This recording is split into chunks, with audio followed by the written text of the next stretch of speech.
School, Multan. I feel proud to talk about Independence Day. Well, this year we celebrate the Diamond Jubilee of Pakistan's independence.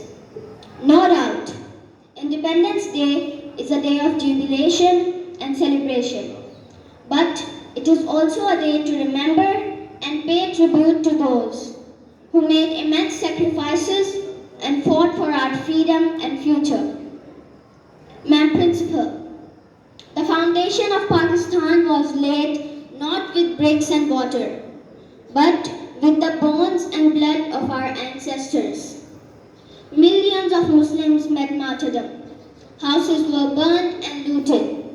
Countless children got orphaned. And countless children were butchered before the very eyes of their parents. Trains carrying refugees arrived full of corpses. These trains were called blood trains.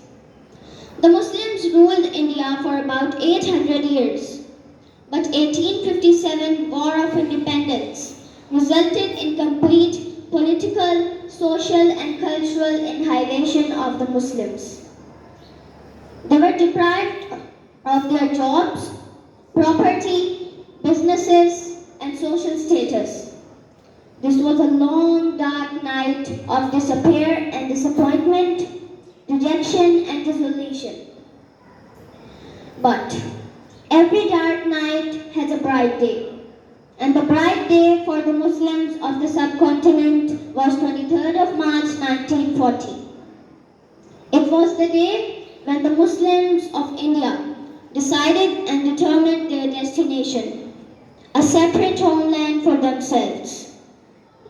And within a short period of 7 years, under the dynamic and charismatic leadership of Quaid-e-Azam Muhammad Ali Jinnah, the Muslims of the subcontinent put Pakistan on the map of the world. On this auspicious day, let's resolve to make Pakistan a safer and stronger, better and greater country. Happy Independence Day. Thank you all. God bless you all.